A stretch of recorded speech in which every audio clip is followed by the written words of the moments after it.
Good. So the recording is in progress, as the Zoom lady has just informed me. Ladies and gentlemen, I'm really pleased to present my guest today, Paweł Frelik, an associate professor and the leader of speculative texts and media research group at the American Studies Center, University of Warsaw. Paweł Frelik serves on the boards of Science Fiction Studies, Extrapolation, and the Journal of Gaming and Virtual Worlds, and is the co-editor of the New Dimensions in Science Fiction book series at the University of Wales Press. In 2017, he was the first non-Anglophone recipient of the Thomas D. Clarkson Award, presented for outstanding service to the field of science fiction studies. And his today's talk is Frenzy of the Invisible, Screenporn, and Biopower in Contemporary Audiovisual Culture. Paweł, the floor is yours. Thank you again for accepting my invitation. Thank you so much. The pleasure is mine, and I hope, I will try to live to these sort of pretty big expectations, or at least your expectations, Bartosz. Right. So for a change, I am not going to be talking specifically about speculative media or science fiction media. I always say speculative when I don't want to scare people with science fiction. That's a safer term.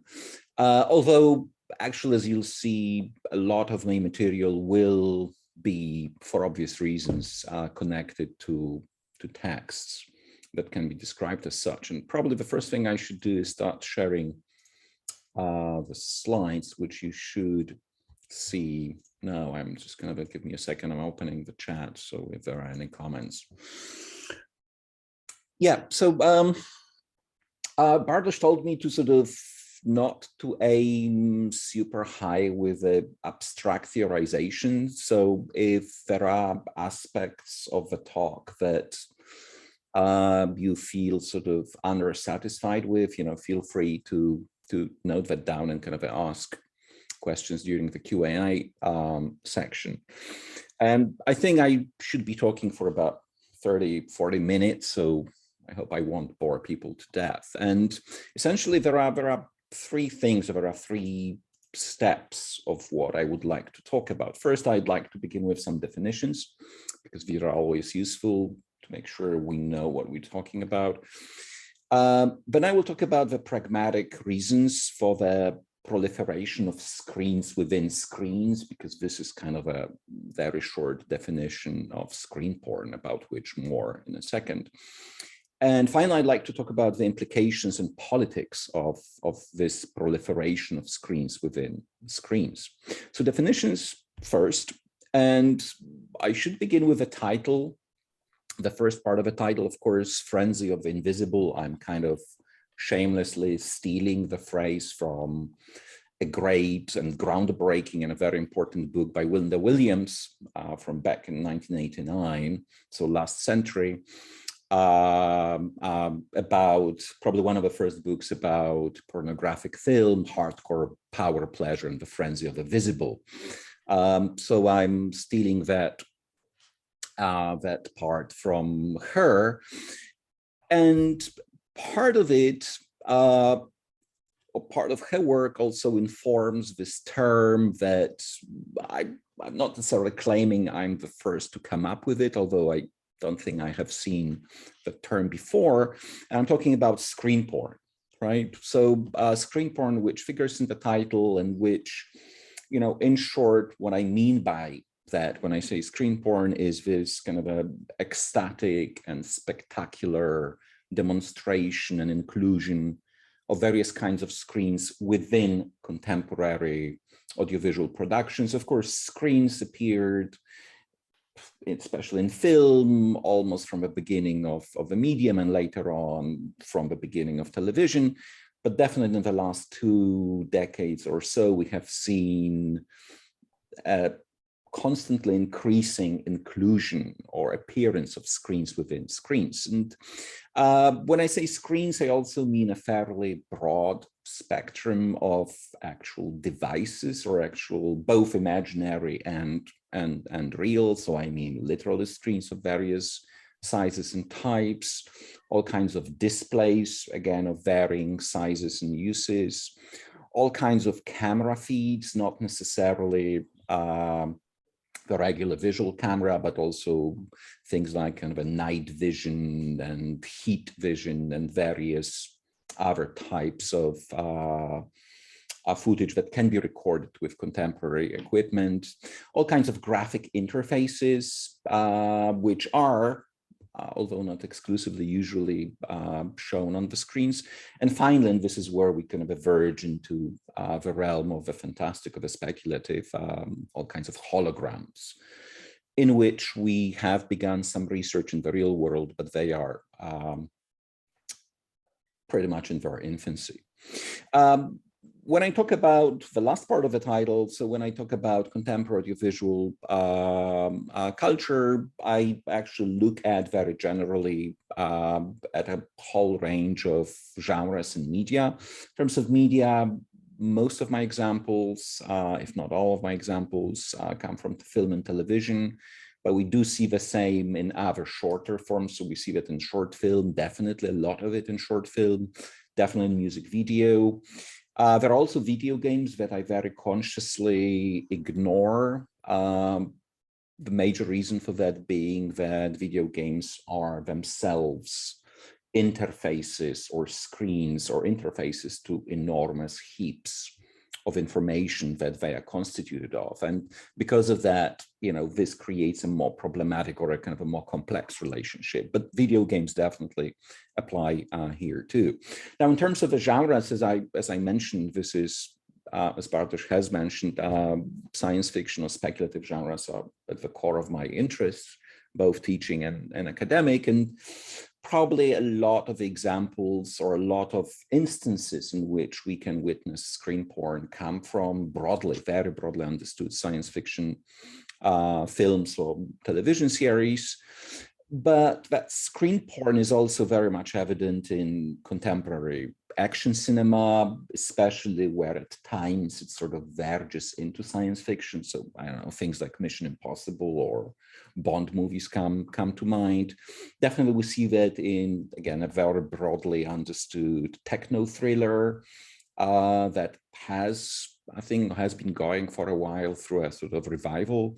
Definitely in all kinds of spy screen fictions, I guess that's sort of working name, but also occasionally even sort of regular everyday drama whenever modern technology is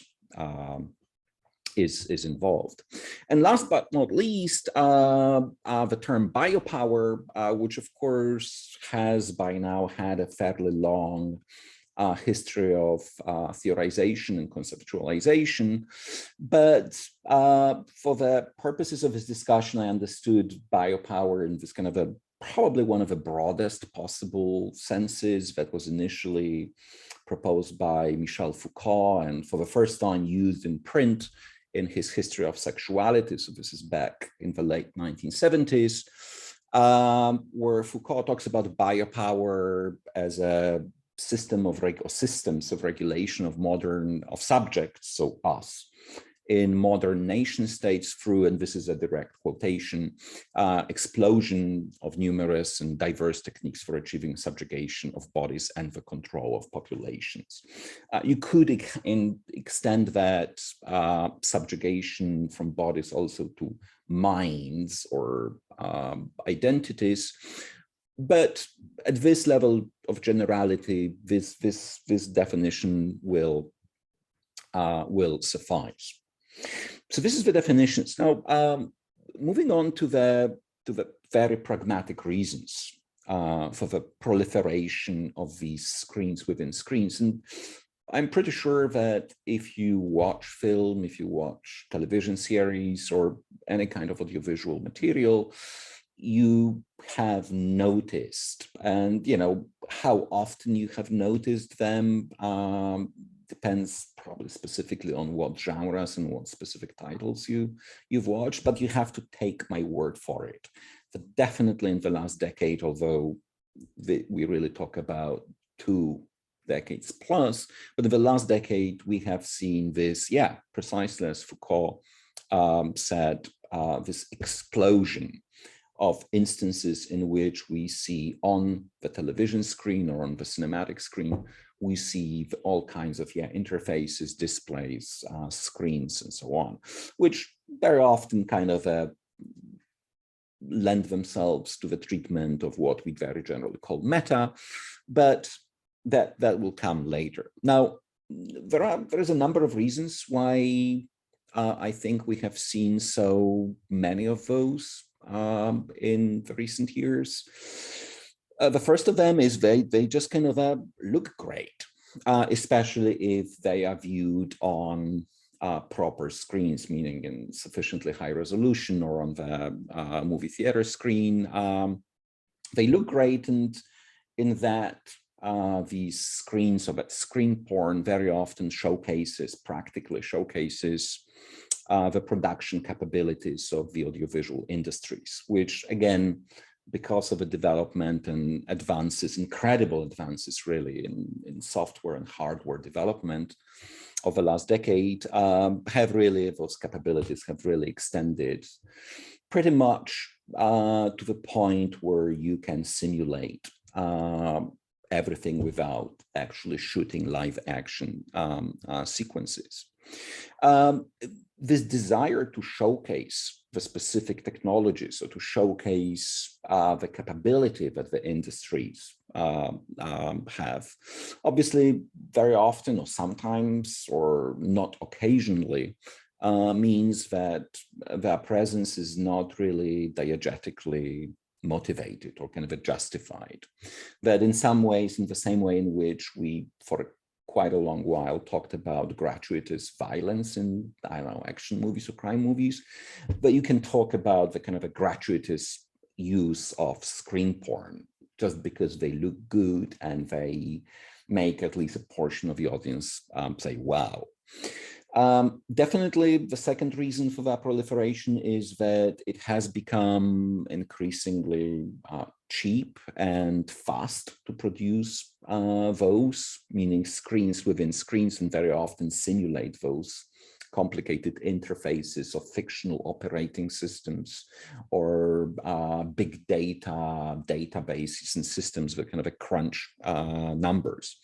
And because of that, they very often, and here I wouldn't hesitate to use the term very often, the screen porn is very often used as a stand-in, as a kind of a replacement of live action sequences, which of course are more expensive and time-consuming to shoot. Whereas here, representing certain things that happened in the fictional world by means of presenting, I don't know, the output data or a kind of the screen report, definitely provides the same opportunity for narrative exposition. And it allows to take this, you could call it a shortcut for the creators and to save time and money by not having to shoot live action sequences. This does not mean that the screen porn, or those screens within screens, cannot have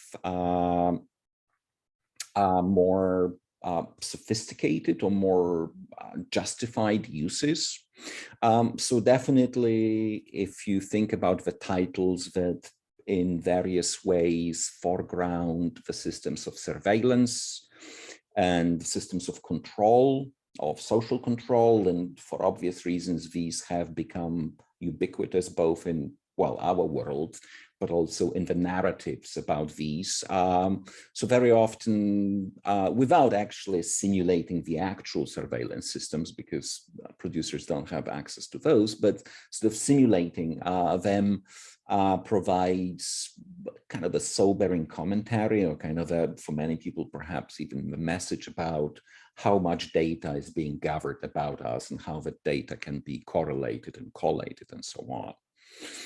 So definitely there is already the first political angle to that use, but also kind of an interesting justified use.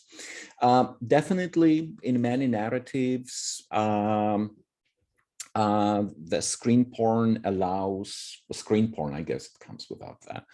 Screen porn allows for temporal compression in the same way in which another, by now old, digital trick that we know as bullet time allows for time expansion or for slowing down time. Now, Screenporn can work in sort of the opposite direction. So a good example of that could be The Expanse, probably the best television series in the last decade or so that just concluded its last season. And of course, The Expanse is a space opera, often involves spacecraft traversing enormous distances, which within diegetic time takes a lot of time. But of course, the producers do not have that kind of time. So positioning various craft along the solar system and kind of mapping their movement basically provides that kind of a temporal shortcut while in the screen time, 2 minutes or 3 minutes have passed, the implication by showing the movement of the ships across really huge distances suggests that, I don't know, a couple of weeks passed within the narrative time, but precisely because of that Screenporn, that transition is kind of a reconciled, or that the conflict between the screen time and the narrative time is reconciled. Last but not least, some of these interfaces, some of these screens can be used as a kind of an intentional visual stylization. And there, it really depends on a specific title. But for instance, I assume many people have seen Blade Runner 2049, which on the one hand has very advanced virtual holographic interfaces, like including one of Joy, one of the principal characters, one of the protagonists. But at the same time, if you've seen the movie, you may remember that the screens of a police commissioner in LA, played by Robin Wright, when she reviews case, so the main character's tests, or those kind of periodic tests. So her screens are very surprisingly retrofuturistic. And there is a whole line of argument where you could think about why this is so, while commercially those really advanced technological screens are available or projections are available, and at the same time the police commissioner uses really old-fashioned looking types of displays. So these are some of the kind of contexts for the proliferation, some of the both gratuitous and kind of a justified uses. But in thinking about screen porn, the screens within screens, I would like to propose another perspective of thinking, or another way of thinking about them and what it is that they actually do, especially if we think beyond the immediate narrative preoccupations. Now, if we assume that media objects, or media texts, and especially those that cut across a range of demographics, and definitely film and television are certainly two such media that are audienced by a really wide spectrum of demographic groups.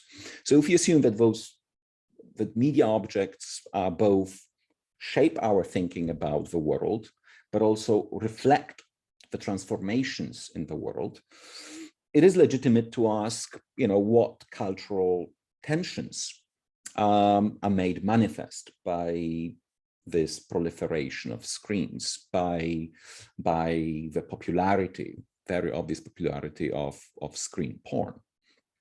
Right, and there is, of course, a very long line of theorists and researchers, from W.J.T. Mitchell to Wendy Chun to Alexander Galloway, who have repeatedly emphasized that both visual representation, but also software, and in the case of screen porn, software practically and materially underwrites all visualization in the last 2 decades or so. So all these theories have emphasized that both visual representation and software are deeply and always already ideological, and they are always political. And this presumed transparency, literally and metaphorically, transparency and obviousness of these screens and these visualizations shows as much as I've just demonstrated, as much as it hides. So of course, in the appearance in film and television, the screen porn seems to show, well, you could say pretty much everything, depending on the title, depending on the genre, but that should compel us even more to inquire about what really hides sort of beyond or behind those shiny interfaces and the shiny surfaces of these screens. And there's, of course, a whole number of things that hides behind them, but I would like to focus on two such tensions, two cultural phenomena, one of which is probably slightly more obvious than the other, but I think both very centrally inform that proliferation of screen porn. Now, the first of those is the assumption that visualization, and this is broadly understood, visualization is a privileged form of communication and knowledge, and definitely this assumption has informed our culture for the last 30 years by now. The conceptual context here, of course, is, at least most famously, the 1992 diagnosis of the pictorial turn, proposed, of course, by W.J.T. Mitchell, the pictorial turn within which we live, and all the subsequent revisions of this proposition.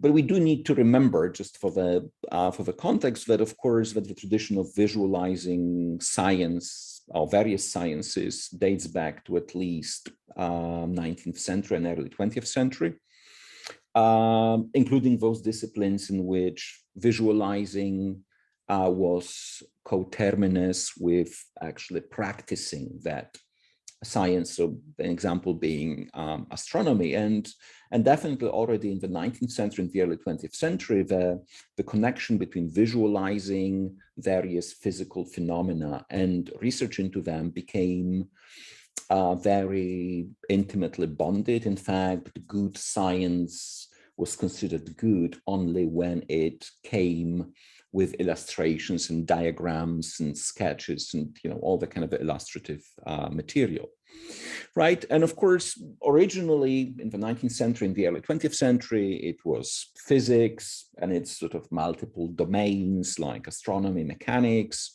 definitely chemistry, definitely evolutionary processes, for instance, that were evidenced by the visual imagery.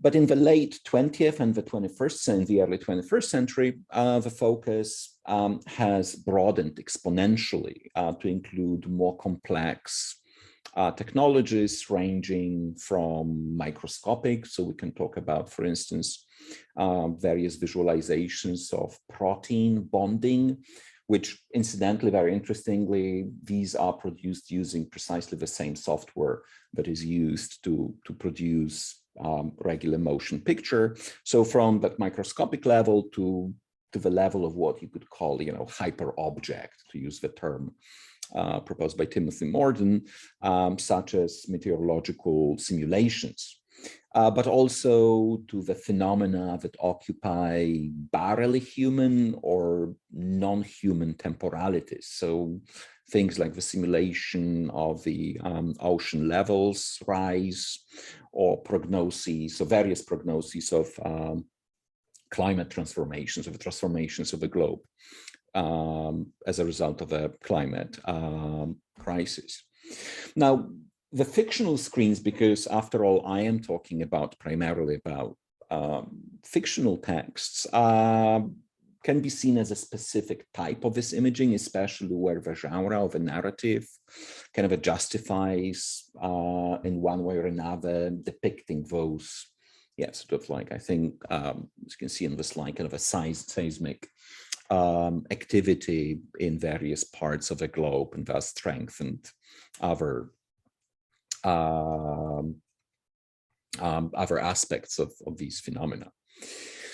But this assumption that not only good science, but essentially everything about contemporary world, from geological processes to social transformations to cultural trends, is best explained and best communicated through all kinds of visualizations, which necessarily, especially in the last 20 years, translates into computer screens, is definitely there. But it does beg a question, right, about what is actually visualized through screen porn within media that are already visual themselves. And this allows me to kind of segue very slowly into that second tension, or the second area in which, or second perspective from which screen porn can be productively considered. So if we assume that the main screen, so the screen on which we audience television or film, is a way to demarcate, sort of cut out a portion of a larger visible reality. And of course, very often that reality is fictional, especially in science fiction texts. But nevertheless, stories are always about a portion of the world, and very often, or more often than not, that world is to a larger, greater extent styled or simulates our own. So if this is the main screen that does it, that maps that reality, you could say, then screens within screens, so what I call screen porn, always, I mean, very often, but probably not always, shows what is invisible, paradoxically, because these things are visualized. So the main screen, you could say, on which we view it, sort of controls and maps and evidences all kinds of visible realities, whether it's the locations or events or human interactions. Then the small screen furnishes the experience of control, or at least knowability, of invisible realities, of things that we don't normally see in our world or even within fictional narratives. So that second tension is essentially thinking about screen porn and this specific kind of visualization as a tool of control. And of course, visualization in general, or imaging in general, has long been one of the more effective, or most effective, you could argue, tools of control in public discourse and the broadly understood exercise of authority. But very interestingly, in many fiction, films, and television series, this control goes beyond the control, for instance, of a movement of population, but this control encompasses all kinds of a broad range of biological and psychological processes. And precisely because of that, it is very tempting, and I think productive, to consider those diegetic screens as emanations, or even if they are fictional, of a range of discourses of biopower. And again, without going too much into history, the relations between visibility and control are not new. They go back to the late 18th century and to this, now sort of hackneyed conception of a panopticon to control of human bodies, but more contemporarily, kind of at least in the 20th century, for instance, if we think about the arrangements of all kinds of exhibitions and museums, which are arrangements of visual material, they are, of course, ways to control human or our understanding of history, for instance, or geography or other things. So the relations between the exercise of power and visuality, broadly understood visuality and visibility, are not new. Now, the screen porn can be thought about as a kind of an extension, kind of a really recent, or the most recent contemporary extension of these traditions, and not only in those narratives in which specifically the questions of surveillance and data control are at stake. So I would argue that even where there is no spying, where there is no surveillance, this proliferation of screens is making a certain rhetorical argument about biopower and the control of these, as I mentioned, biological and psychological processes. So a number of these screens within screens, of course, that's what I've been talking about, visualize and control these aspects of biology, of these aspects of psychology, which in reality resist control, although things have been changing in our world too. And the ideal examples of that, and this is where this screenshot, you may recognize it, comes from, is, for instance, Westworld, the televisual version of Westworld, but you have the same in, for instance, Ex Machina, the movie, Alex Garland's movie, and a number of other similar narratives. In this case, they are all science fiction or speculative. So ideal examples of that are those, Westworld, in which the tablets, very sophisticated and great looking tablets, provide access to virtually all aspects and dimensions of body and mind. And it's true that in Westworld and, for instance, in Ex Machina, the subjects, or you could say objects, of such manipulation, where the tablet allows, by sliding your finger, you can change the parameters of a person's, I don't know, predisposition, character, mood, and so on. So it's true that the subjects or objects of such manipulation in these narratives are artificial, or at least heavily cyborgized bodies. But that fact does not diminish the perspective where many of such narratives present these screens as very desirable developments, or the developments that give us actual insight into things that we may want to know about. There is a certain paradox at work here too, in a sense that while some of these fictional things, so like what you see on the screen, may reflect advances in biochemistry or genetics, I'm not saying that we can actually manipulate people using tablets or computer screens, although we do learn, or we have learned a lot about how manipulate human bodies using complex biochemistries, and this can be visualized on such tablets. So while there is a degree to which some of that screen porn reflects the real world developments in the sciences, it is paradoxical that they surface precisely at the same moment when, as a result of Anthropocenic transformations and the looming climate crisis with all its consequences, actually lay bare our helplessness and our vulnerability and the insignificance of a degree of control that we think we possess over our own psychology and physiology in this case. Of course, what needs to be remembered in many of these narratives that the screens that we see inside screens are themselves interfaces, both literally and metaphorically. We hardly ever see the boxes to which they are attached. After all, these are kind of only endpoints of very presumably complex mechanical, technological, electronic apparatus that feeds that visualized information to these tablets. But the fact that these larger structures are very often invisible, we only see the endpoint, the tablet in the hand of a character, precisely reinforces this conviction of this impression that the screen is a stand-in or is a substitute for all kinds of information sources, and it becomes this kind of almost deus ex machina kind of device, where with a slide of a finger you can change somebody's character.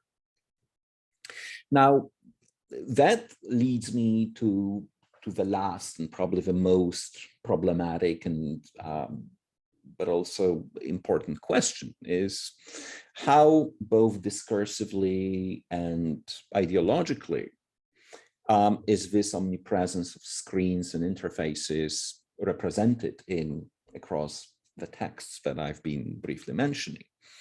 And the answer, of course, it is very hard because a lot depends on the specific, as I said, genre and specific texts. But the answer is largely uncritically. It's largely uncritically that, it seems to me, and I will be happy to take comments on that the last truly critical, although you could make an argument, what it means to be truly critical, but the last truly critical text about screen cultures was David Cronenberg's Videodrome. But Videodrome, of course, was released in 1983, so an entirely different era, especially when it comes to the information technologies. And since then, most of what you could call colloquially bad screens are or have been conveyed as extensions of bad people. So the technologies of these screens and all the implications that the availability of these technologies have are really reduced to the bad uses by some sort of bad apples. That technology itself of showing and controlling these biological and psychological processes is in itself neutral and transparent, which of course, as I already mentioned, is something that most researchers would disagree with. And this means that this sort of implied assumption, which is hardly ever actually articulated in these texts, this would be too theoretical, but this implied assumption that the screen never lies remains largely unquestioned or largely unchallenged, at least in most of these texts.